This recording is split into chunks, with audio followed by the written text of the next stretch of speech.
Hello students, in this lecture video I'm going to discuss about connective tissue.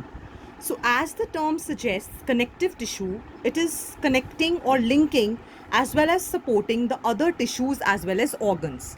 It is the most abundant connective tissue, as you can see that it is connecting the different tissues. So yes, it will be the most abundant tissue found in animals. It is made up of certain fibers, means the cytoplasm of such tissues contain fibers which are made up of structural proteins called as collagen and elastin. Now in the cytoplasm actually, that is called as matrix, it has ground substance containing fibers and certain polysaccharides. Now depending on their presence, the connective tissue is basically of three types: loose connective tissue, dense connective tissue and specialized connective tissue. Let us first discuss the loose connective tissue. So on the basis of presence of different fibers, it is the classification. So the loose means that cells and fibers are loosely arranged. They are loosely packed. Like areolar connective tissue, which is present between skin and muscles. So it is the abundant type of connective tissue. It contains fibroblasts, which are the cells that forms fibers, macrophages, which phagocytose foreign materials, and mast cells, which have a role to play in allergic reactions. So let us look at the structure of areolar tissue.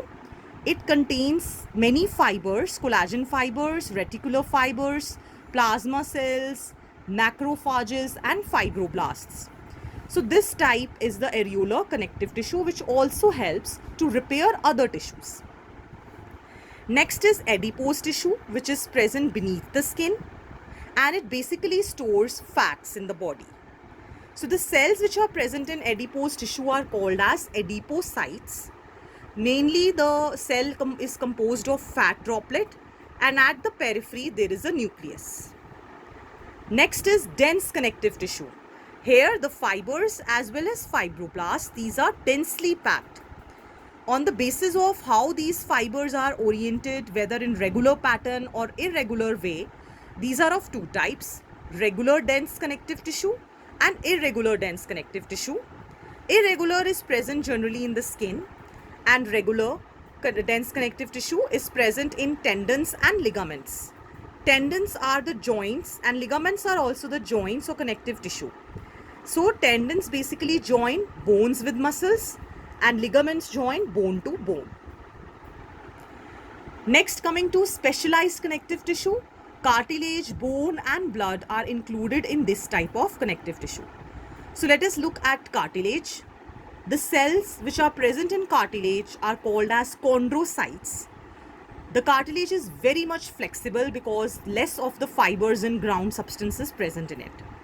Mainly it is present at the tip of nose, outer ear joints, limbs, hands, between adjacent bones of vertebral column. So it is providing that flexibility. Now bone, on the other hand, is very rigid.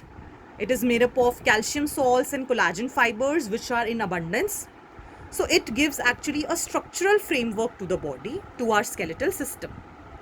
The cells of bone are called as osteocytes, and in a region where they are present, a matrix kind of thing is called as lacunae. The hollow region consists of bone marrow, which is also the site of production of various blood cells. Let us look at a cross section of bone. These hollow regions form a canal-like structure called as Haversian canal. The bone cells are called as osteocyte, and these processes which are coming out are called as canaliculi, which has large amount of blood vessels. In between regions, kind of a matrix, is lacunae. Next is blood. Blood is a fluid connective tissue. It is red in color because of the presence of respiratory pigment, that is hemoglobin. So blood mainly consists of plasma in which different cells are suspended. RBCs, red blood cells, also called as erythrocytes. WBCs, white blood cells, also called as leukocytes, and there are different types of WBCs.